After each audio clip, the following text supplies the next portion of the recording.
మీరందరూ కూడా ఒక మాట చెప్పాలి, నేను నెబాయోతు పొట్టేలు అని చెప్పండి. ఈ రోజు వాక్యం అదే, నేను నెబాయోతు పొట్టేలు. ఏమేన్? నీ కొరకు కేదారు గొర్రె మందలన్నీ కూడుకొనును, నెబాయోతు పొట్టేలు నీ పరిచర్యకు ఉపయోగములగును, అవి నా బలిపీఠము మీద అంగీకారములగును, నా శృంగార మందిరమును నేను శృంగారించెదను. ఏమేన్? అసలు ఈ నెబాయోతు పొట్టేళ్ళు అంటే ఏంటంటే, పాత నిబంధన కాలంలో బలి ఇచ్చేవాళ్ళు కదా. బలి ఇచ్చేటప్పుడు ఈ పొట్టేళ్ళు కొండల్లో ఉండేవంట, కొండల్లో వీటిని పెంచి పెట్టేవాళ్ళు. సో అయితే ఇవి పరిగెత్తుకుంటా యాజకుడి దగ్గరకు వచ్చి నిలబడతాయంట. ఈ పొట్టేళ్ళు నిలబడ్డప్పుడు యాజకుడు ఆ పొట్టేళ్ళను తీసుకొని బలి అర్పిస్తాడు, సర్వాంగ బలియాగంలాగా, దహన బలిలాగా బలి అర్పిస్తాడు. అంటే ఈ నెబాయోతు పొట్టేళ్ళ యొక్క ముఖ్య లక్షణం అంటే, అవి పుట్టిందే ఎందుకు అంటే బలి అర్పించడానికి, అవి తినేదే ఎందుకు అంటే యెహోవాకు బలి అర్పించుకోవడానికి. ద ఓవరాల్ రీజన్, అసలు నెబాయోతు పొట్టేలు జన్మకి కారణం, బ్రతకడానికి కారణం, ఎదగడానికి కారణం, పరిగెత్తుకొని రావడానికి కారణం, బలిపీఠము దగ్గరికి రావడం, వీటన్నిటికీ ఒకే ఒక కారణం ఏంటి అంటే సర్వాంగ బలియాగములాగా అర్పించుకోవడానికి. ఏమైనా ఆర్ యు గెటింగ్? సో మరి మేమెలా నెబాయోతు పొట్టేళ్ళు అండి అని మీరు అనుకొని ఉంటారు, కరెక్టేనా? హౌ? మేమెలా నెబాయోతు పొట్టేళ్ళు అంటే, ఒకసారి మీ లైఫ్ ని చూసుకోండి, మీరు మీ కుటుంబాల కొరకు సమర్పించుకున్నారా లేదా? సో మీరు ఒక నెబాయోతు పొట్టేళ్లలాగా మీ జీవితాలను మీరు ఒక దాని కొరకు పెడుతున్నారు అంతే. కొందరు ఉద్యోగాల కొరకు పెడుతున్నారు, కొందరు ఫ్యామిలీస్ కొరకు పెడుతున్నారు, కొందరు భర్తల కొరకు, భార్యల కొరకు, సో సమాజం కొరకు. సేవలో ఉన్న వాళ్ళైతే మీ జీవితాలను దేనికి పెడుతున్నారు? సేవ కొరకు పెడుతున్నారు. అయితే ఈ సర్వాంగ బలియాగం ఎప్పుడైతే నెబాయోతు పొట్టేళ్లను తీసుకొచ్చి మనము బలిపీఠము మీద ఎప్పుడైతే పెడతామో, బలి అర్పించిన తర్వాత, ఎప్పుడైతే పాత నిబంధన కాలంలో, పాత నిబంధన కాలం గుర్తుగా తెలుసు కదా మీకు, మోషే గుడారం ఇవన్నీ తెలుసు కదా. పాత నిబంధన కాలంలో అర్థవంతంగా ఎప్పుడైతే బలియాగము జరిగిందో ఇమ్మీడియట్ గా ఒక విషయం జరిగేదండి. ఏం జరిగేదో చెప్పగలరా? ఏం జరిగేది? ఆకాశము నుంచి దేవుని అగ్ని గాని, దేవుని మహిమ గాని దిగి వచ్చేది. ఏమేన్? ఇప్పుడు మీకు విషయం అర్థమై ఉంటది, అవునా? సో మీరు ఎప్పుడైతే సర్వాంగ బలియాగాన్ని మీరు సమర్పించుకుంటారో, బలి సగమైన తర్వాతనా మొత్తమైన తర్వాతనా? బలి మొత్తమైన తర్వాత లాస్ట్ కి యాజకుడు ఏం చేస్తాడంటే బూడిద ఎత్తుకుంటాడంట. సో అలాగా పాత నిబంధన కాలంలో సర్వాంగ బలియాగము సంపూర్ణంగా జరిగిన తర్వాత అంగీకారమైన బలియాగానికి దేవుడు ఆకాశము నుండి మహిమను కుమ్మరించేవాడు. ఆమేన్, హల్లెలూయా. సో చూద్దామా, కొన్ని రిఫరెన్సెస్ చూద్దామా? Let's see.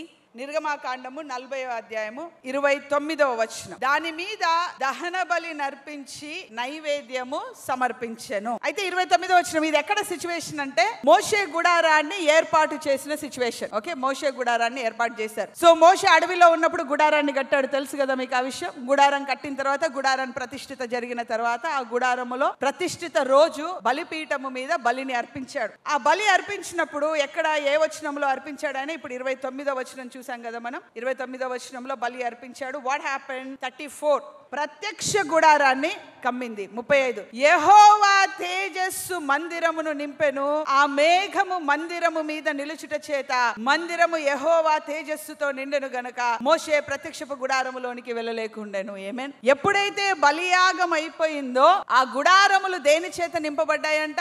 దేవుని యొక్క మహిమ చేత నింపబడ్డాయి, దేవుని యొక్క తేజస్సు చేత నింపబడ్డాయి. ఆమేన్. నూతన నిబంధన కాలములో ఎవరండి గుడారం? ఎక్కడుంది ఈ గుడారం? మన దేహమే గుడారం, అవునా? సో గుడారం గుర్తుకుందా? పాత నిబంధన కాలంలో మోషే ప్రత్యక్ష గుడారంలో ఎన్ని సెక్షన్స్ ఉండేవి? 3 సెక్షన్స్, అవునా? 3 సెక్షన్స్ ఉండేవి. అయితే బలియాగము ఎక్కడ జరిగేదండి? పరిశుద్ధ స్థలంలో జరిగేదా, అతి పరిశుద్ధ స్థలంలో జరిగేదా, ఆవరణలో జరిగేదా?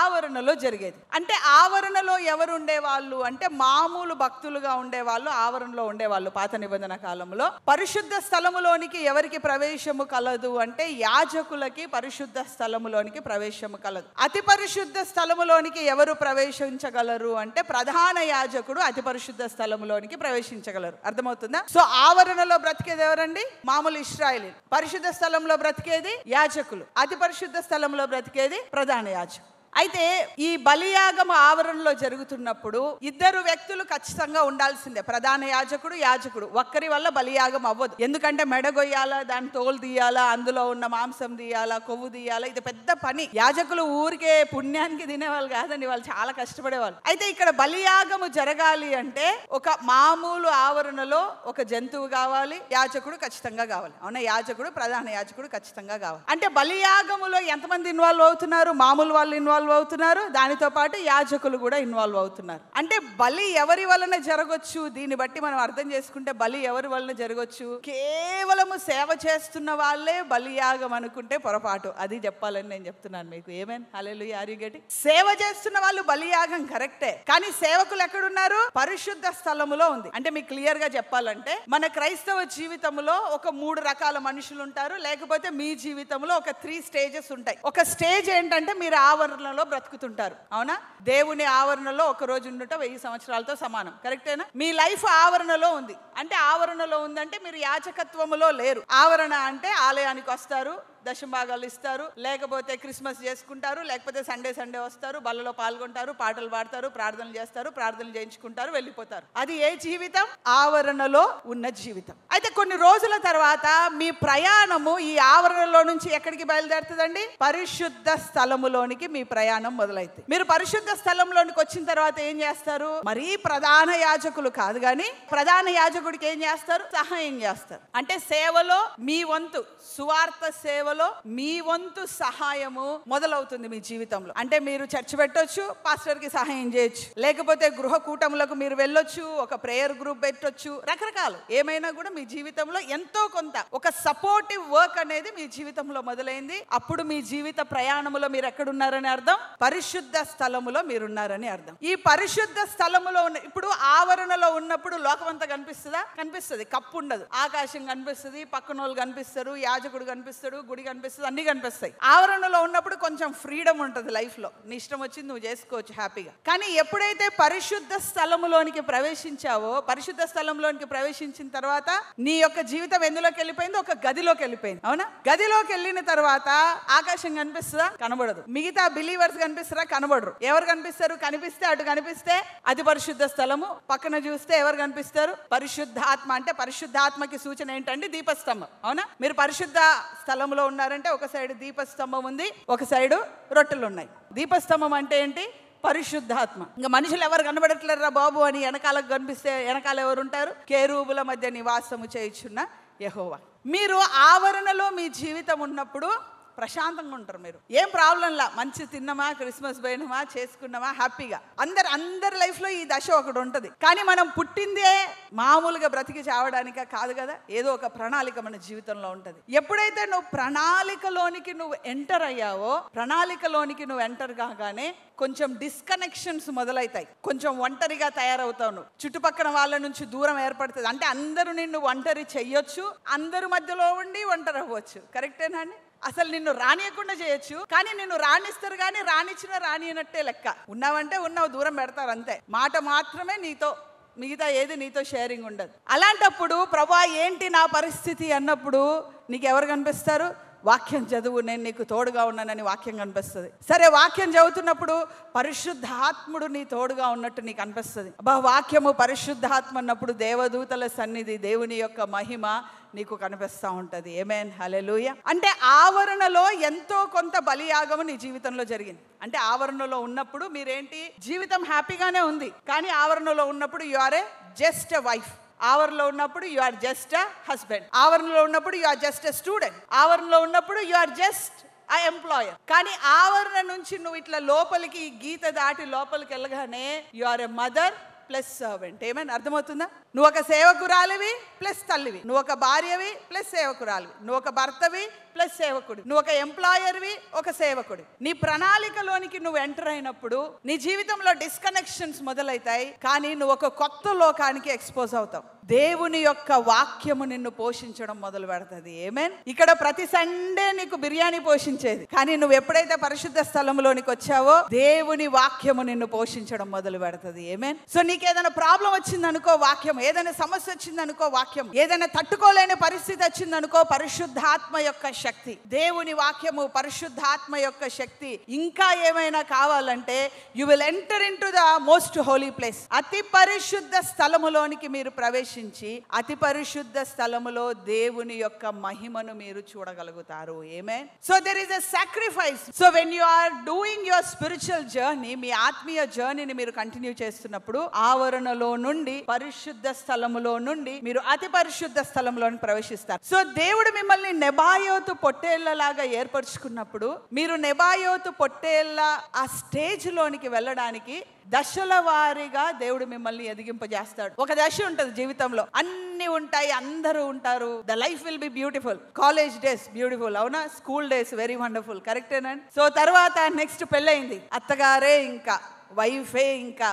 మా భార్యకి మా అమ్మోళ్ళ ఇంటికి పోవడం ఇష్టం లేదండి, కరెక్టేనా? ఇంకెందుకులే ఆమె నేర్పియడం, ఆమెతోనే ఉందాం. మీకు చాలా రిలేషన్స్ కట్ అయిపోయి మీరు ఏమైపోయారు? ఒక కన్సైజ్డ్ పేస్ట్ లోనికి, ఒక బంధింపబడిన స్థలములోనికి మీరు వచ్చారు. దాని తర్వాత ఇంకా కన్సైజ్ ప్లేస్ లోనికి దేవుడు తీసుకెళ్తాడు, ఇంకా ఇరుకైన స్థలంలోనికి తీసుకెళ్తాడు. దాని అర్థం ఏంటో తెలుసా? ఓవరాల్ గా నా బిడ్డ, నువ్వు ఫైనల్ గా అర్థం చేసుకోవాల్సింది ఏంటంటే, నాకు నువ్వు, నీకు నేను తప్ప నీకు నాకు ఎవరు రారు. ఏమైనా ఆర్ యు గెటింగ్? హల్లెలూయా. సో నెబాయోతు పొట్టేళ్ళు, మనము నెబాయోతు పొట్టేళ్ళు. Sometimes you will get tired అయిపోతారు, అవునా? నెబాయోతు పొట్టేళ్ళనంట ప్రత్యేకంగా ఆ కేదారు వనంలో లేకపోతే కొండల మీద వాటిని ప్రత్యేకంగా పెంచుతారంటండి. వాటి మేత వేరు, వాటి తిండి వేరు, వారు పెరిగే విధానము వేరు. సో మీరు కూడా మీ జీవితాన్ని చూసుకున్నప్పుడు, నా లైఫ్ అందరి లైఫ్ లాగా కాదు, కరెక్టేనండి? నా లైఫ్ అందరి లైఫ్ లాగా కాదు. నేను పెరిగిన విధానం వేరు, నన్ను పెంచిన విధానం వేరు, నేను చదువుకున్న విధానం వేరు, మా ఇంట్లో వాళ్ళు పెంచిన విధానం వేరు. నేను అందరిలాగా లోకంలో లాగా పెరగలేదు, నేను ప్రత్యేకంగా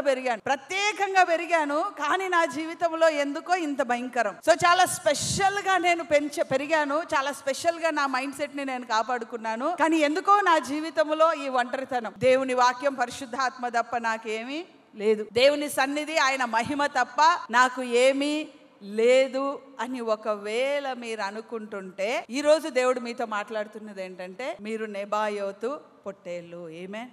హల్లెలూయా. దేవునికి అంగీకారమగు బలియాగములాగా నెబాయోతు పొట్టేళ్ళు ఉన్నారంట. సో చాలా సార్లు దట్ ఈస్ రైట్, దేవుడి కొరకు ఏదో ఒక పని చేయాలా, అది కరెక్ట్. కానీ దేవుని కొరకు పని చేసింది మాత్రమే దేవుడు గమనిస్తాడు అని అనుకుంటే పొరపాటు. అర్థమవుతుందా? ఒక మంచి తల్లిలాగా నువ్వు పిల్లల్ని పెంచావు చూడండి, అది కూడా నీ బలియాగమే. ఆమేన్. Are you getting? బికాస్ నువ్వు యేసేని నమ్ముకున్న బిడ్డవు. నేను యేసేని నమ్ముకున్నాను కాబట్టి నేను దేవుని ప్రిన్సిపల్స్ ని బట్టి ఒక తల్లిలాగా ఉండాలి, అది కూడా నీ బలియాగమే. నువ్వు ఒక తండ్రిలాగా ఉంటే, నేను యేసుక్రీస్తుని నమ్ముకున్నాను కాబట్టి యేసుక్రీస్తు ప్రిన్సిపల్స్ ని బట్టి నేను ఒక తండ్రిలాగా ఉండాలి. మీ కుటుంబాలకు మీరు సర్వెంట్స్ లాగా ఉంటున్నారు, మీ కుటుంబాల కొరకు మీరు బలియాగం అవుతున్నారు. You are a good mother. మీరు ఒక మంచి మదర్ లాగా మీ రెస్పాన్సిబిలిటీస్ అన్ని చేస్తున్నారా? డోంట్ వరీ, అయ్యో నేను సేవ చేయట్లేదు కాబట్టి దేవుడు నన్ను పట్టించుకోవడం అనుకోవద్దు. సేవకుండే ఫెసిలిటీస్ దానికి ఉన్నాయి, వద్దు అని నేను చెప్పను. కానీ నేను చేయనంత మాత్రాన నువ్వు ఒక తల్లిలా చేసిన త్యాగము నేను చూడట్లేదు అని అనుకోవద్దు, దేవుడు చూడట్లేదు అని అనుకోవద్దు. నువ్వు చేస్తున్న త్యాగాన్ని ఆయన చూస్తున్నాడు. ఆమేన్. That's what God asked me to set. యేసుక్రీస్తు నమ్ముకొని